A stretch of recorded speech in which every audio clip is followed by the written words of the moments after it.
Hi, I'm Joe Feeks, editor of Poultry Health Today, and with me is Dr. Callan Cookson. He is a veterinarian and director of poultry clinical research at Zoetis. Always good to see you, Callan. Thanks, Joe. Good to be here. We are at the International Avian Respiratory Disease Conference, so it's a good time to talk about respiratory disease, but sometimes respiratory disease isn't the whole story. There's some secondary infections that can slip through the back door. Right. With bronchitis, the virus itself sets up essentially secondary E. coli infections for the most part.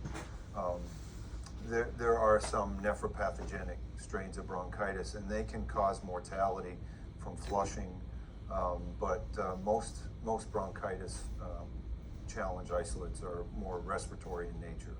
So then it's the sequelae of secondary infections that we're addressing. Now, I understand you had a customer on the Delmarva Peninsula that ran into that situation that you just described. Right. So in the winter of 2014-15, which was a particularly deep and cold, long winter, the 1639 serotype really came on strong. It had been around for about 2 or 3 seasons, but it really gained momentum that one winter. At the time, none of the available vaccines on the shore gave enough cross protection in combination that with the depth of the winter and the serotype lack of cross protection that these vaccines afforded allowed it to gain more and more momentum through the winter. And so it came to a point where toward the tail end of winter, Mount Air Farms looked at the possibility of an E. coli vaccine, at least minimizing the losses from the secondary infections. Well, take me from the top though, because when they had the infectious bronchitis, were they seeing losses that could be specifically associated with the bronchitis virus?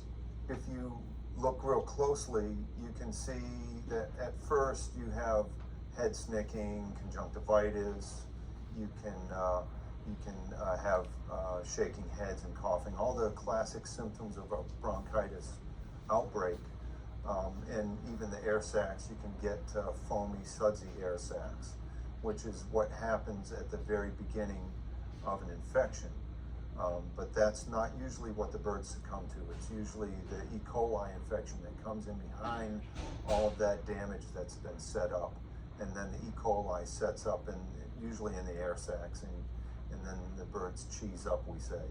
And they oftentimes will succumb and die from that respiratory disease, chronic respiratory disease, CRD, unless they're going through that secondary infection right at the time that they're hitting the processing plant. And that's when you end up with very high condemnation rates. Let's talk about that a little bit. How do you know when E. coli becomes a problem? Do you first see it in the live birds, or is it something that you really don't discover until they get into processing? Well, usually you'll see it with an increase in mortality rate. So you usually have a normal baseline rate that you expect based on season and things like that. But when it gets higher than that baseline level, then then you go out and you post-mortem birds, and when you see a lot of cheese in the air sacs, pericarditis, perihepatitis, then that's classic E. coli secondary infections. And so what's the course of action? I mean, E. coli is a bacterium. Do you go after it with an antibiotic? Well, that used to be, the go-to remedy for E. coli infections. But today, as you know, we have fewer options to treat flocks.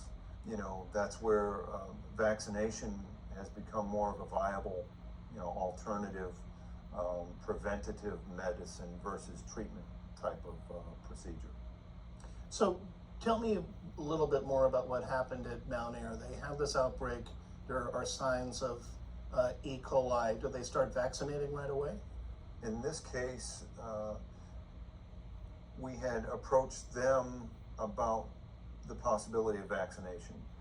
with the idea that, okay, it's quite apparent that the combination of serotypes of bronchitis in your vaccination program weren't giving adequate cross protection against this novel serotype the birds were being challenged with.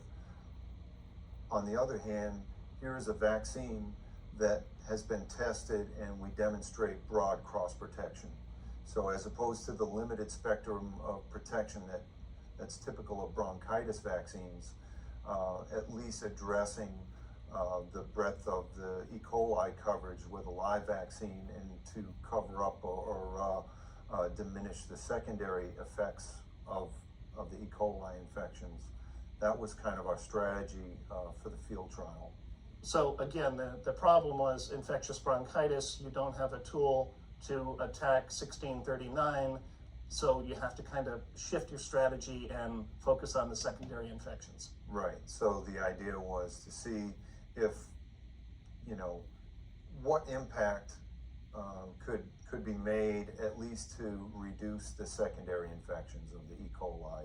And so that was the purpose of the trial, with the idea that, whenever we have an emerging bronchitis variant come into a region and we don't have adequate tools to address the bronchitis itself, that will take time before we can develop either autogenous vaccines or commercial vaccines to come up with that best strategy for the bronchitis itself. At least this could be kind of a stopgap measure to at least address the secondary effects of that bronchitis. And so how is the vaccine used? The live vaccine is typically administered in the hatchery by the spray cabinet. So whatever normally people are giving Newcastle bronchitis vaccines, or at least bronchitis vaccines, so that the E. coli vaccine can be mixed directly with those vaccines. So it's all administered all at one time. And then do you have to field boost them, or does the hatchery vaccination pretty much take care of it? That's a good question. Most times just a day of age vaccination for a broiler type bird is sufficient, although we did look at both approaches in this field trial, because our previous work in a pen study demonstrated that a 2-time vaccination, a primer in the hatchery followed by a booster vaccination, actually gave numerically better control of E. coli lesions. So the company, when we designed the trial, we looked at both approaches. Now, vaccinating for E. coli certainly seems like a good idea, but it is another expense. How do you go about measuring the return on investment from something like that? Well, there are different ways. One of the bottom line ways to look at that is what is the cost per pound of meat produced, and that's kind of like the bottom line cost of production on the live side. And you can compare your two treatment groups, your controls, which in this case would be no E. coli vaccination, to the flocks that did receive the E. coli vaccination, and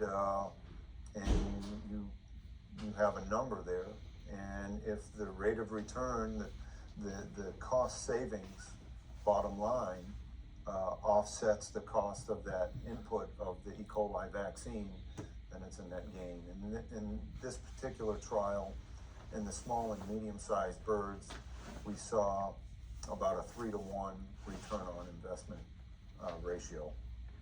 Now, in this particular situation, E. coli was brought about an infectious bronchitis outbreak. There are a lot of poultry operations today that have eliminated the antibiotic from the hatchery. Some are not using antibiotics in the broilers at all. Does this open up the door more for E. coli infection? Absolutely. When we don't have those tools to diminish the loads of the bacteria, starting from the hatchery all the way through production, then naturally the level of exposure is going to be higher in our systems and on those birds. If there's any level of immune suppression, that's going to compound things and create more opportunities for E. coli infections and other bacterial infections. And so we do have some customers that are in ABF production that vaccinate with E. coli as part of their program, and they believe they have more consistent production and fewer blips and opportunities of high mortality flocks. So, Kalen, we talked about the different vaccination options. You can either give it in the hatchery or you can field boost them. What's really the difference in terms of vaccine performance? Well, it's interesting. We did a pen study, a controlled broiler pen study, and we compared day of age to an 18-day boost to day of age plus 18-day boost. And you could see that just the day 18 vaccination had significant reductions in E. coli lesions, but not quite on the level of day of age, which I discussed briefly in the talk today.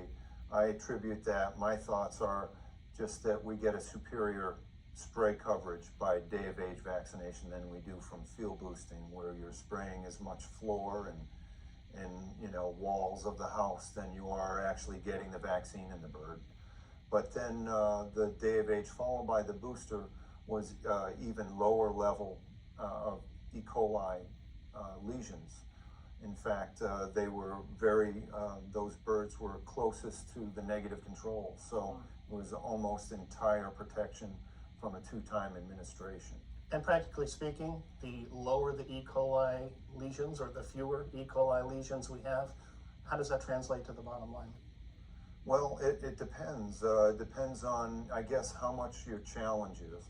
I'd say in most situations, the challenge is probably, one-time vaccination is probably going to be sufficient. In the case of this particular broiler field trial, when we went from one day of age to a day of age followed by a booster, we actually saw a linear response. So you had a positive response of X to the day of age and a 2X to the 2-time vaccination. So in the case where birds were not well protected against the bronchitis challenge and a lot of secondary E. coli, the 2-time administration, will at least improved the level of control that, for example, in this case, the large bird operation, because they had 3 different bird sizes, and in the large birds, they had an 8-to-1 ratio of flocks with excessive mortality. So the 2-time administration really cut down on